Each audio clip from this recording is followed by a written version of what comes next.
Hello friends, welcome to another tutorial. In this tutorial series, let's start with program.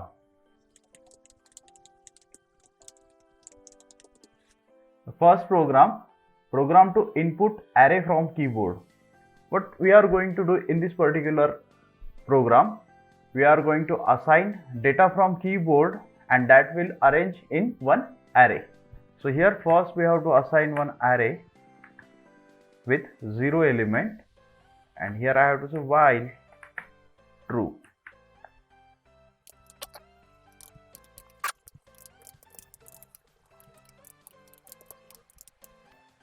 Let us take k as a variable which will store element in array, and here we are showing message to user that enter array element, and to terminate the array enter e. Means we have to modify this program in such a way that whatever integer or float data is given, it should take that data and store that data in array, and if user enter e, so it will terminate the loop. As here we have made while true, means this while loop will remain in infinite loop. So when user will enter e, we will break that loop by using break statement. How to do that? Let us see.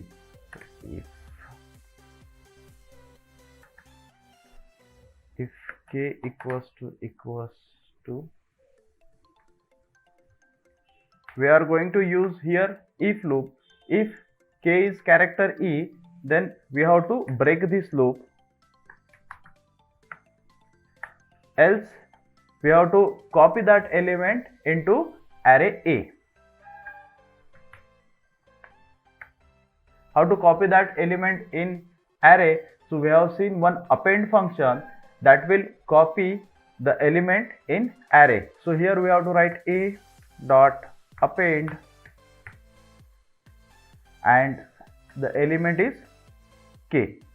Now what this function will do, a is the array, presently it is empty.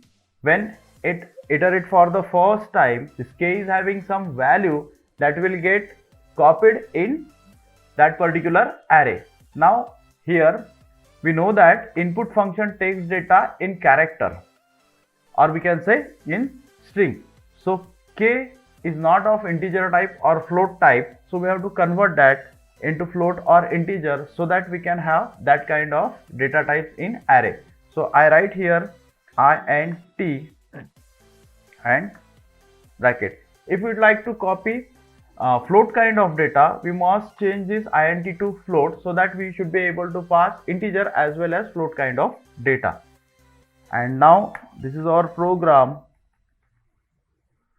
which will take array element and copy that element in A. So let me print our array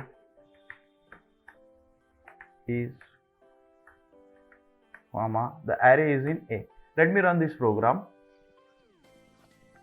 Now I am providing element E, it's 1, 2, 3, 4, and let us say 5, and the last element e to terminate the loop.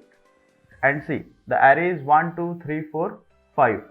Here after this e, it should be equals to, so we have to make changes here. I have to write here e.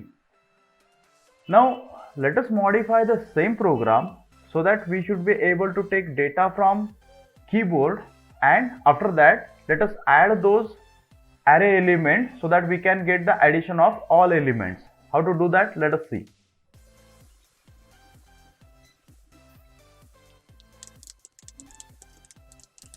Let us modify the program title, program to input array from keyboard and add all elements in the array.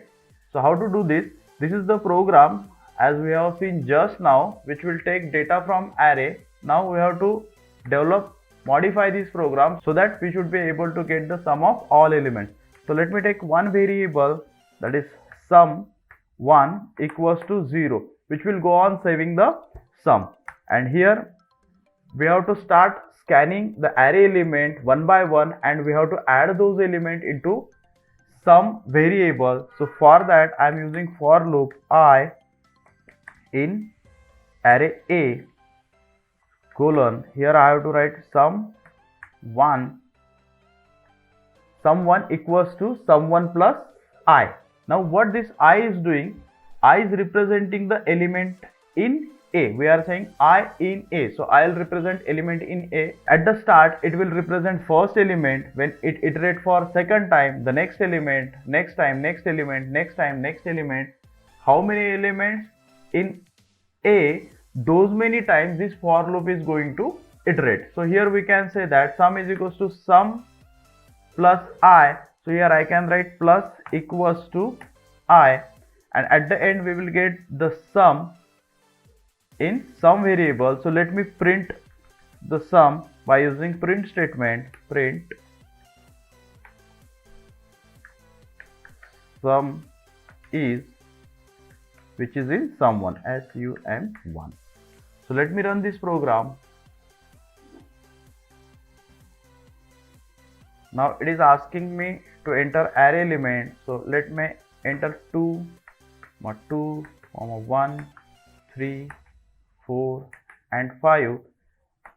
I would like to end the array. So let me pass E, enter. So this is array, whatever we have passed, 2, 2, 1, 3, 4, 5, and the sum is 17. So 4, 5, 8 and 4, 12 plus 5, that is 17. So it is this program is taking array elements from keyboard, and at the end it is giving us the addition.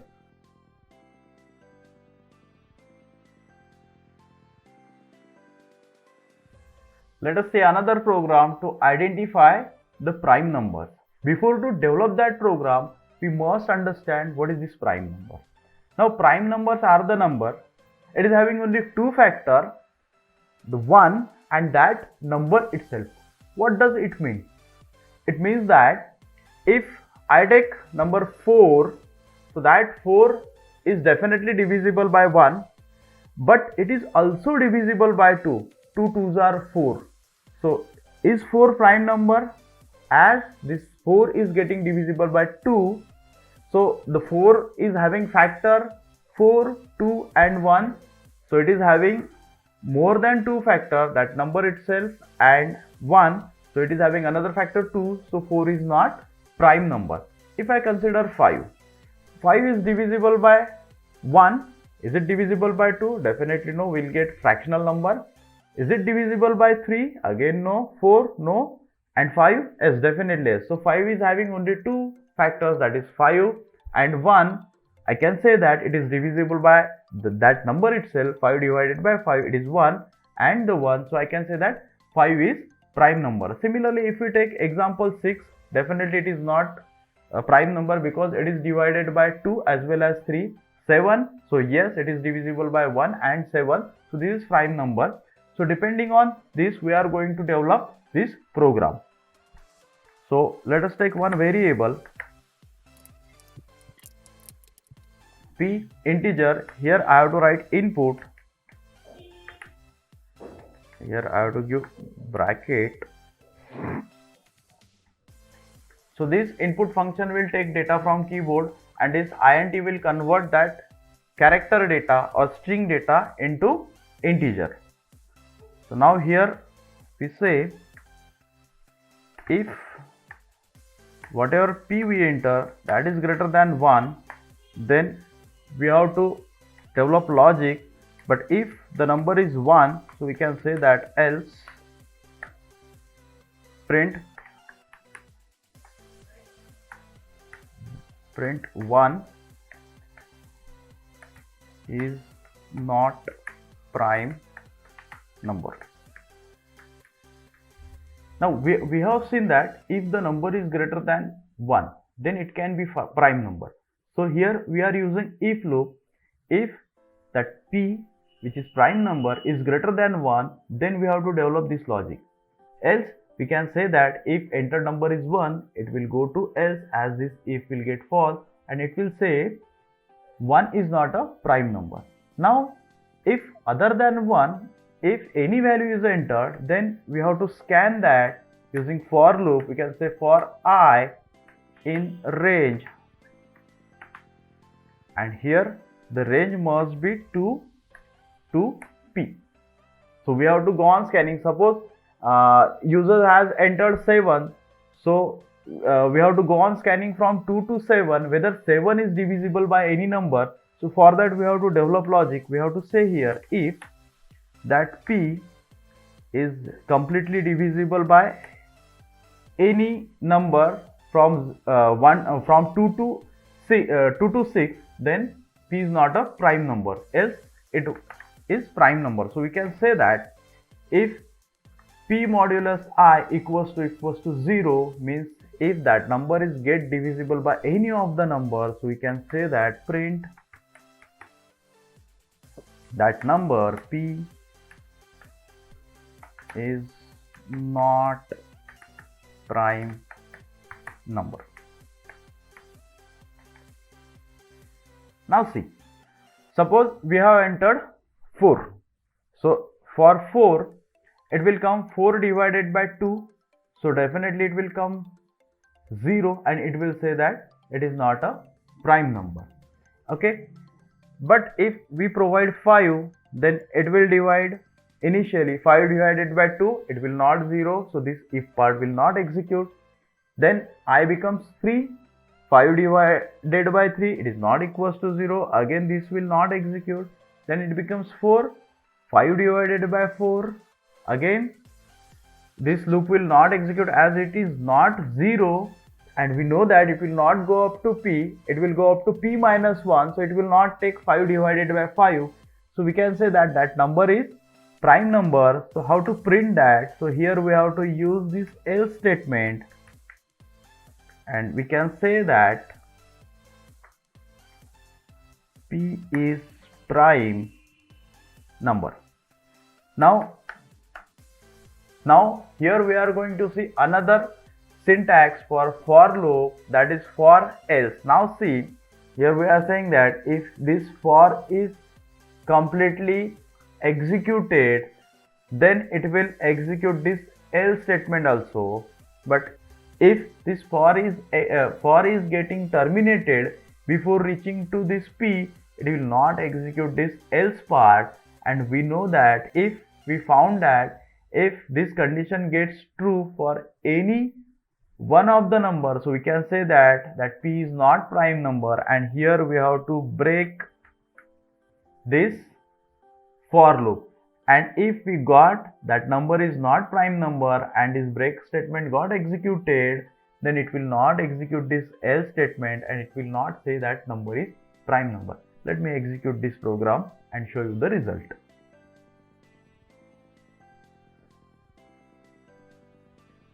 Let us enter 1. So it is saying that 1 is not prime number. Let us enter 2. So 2 is a prime number. Now when I enter 2, this for loop has not executed because its starting point is 2. So it will not go in this for loop and it will directly execute this else part, and you will say that 2 is prime number. Let me execute this program again and enter number 3. So it will saying that 3 is prime number.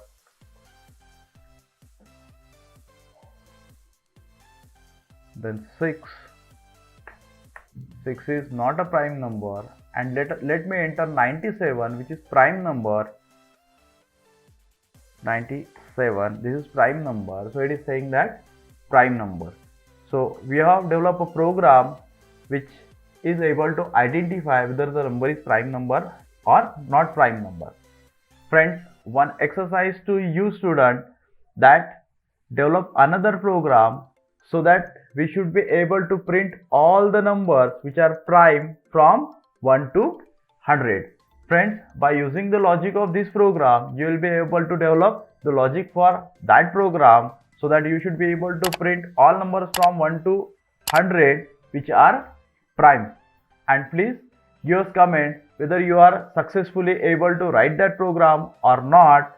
Below in the description you will find 2 links. One is PDF link in which we have given all these programs as well as tutorial for you, assignment for you, and the one link which is for the all previous video. Friends, see you in the next tutorial. Till then, bye bye.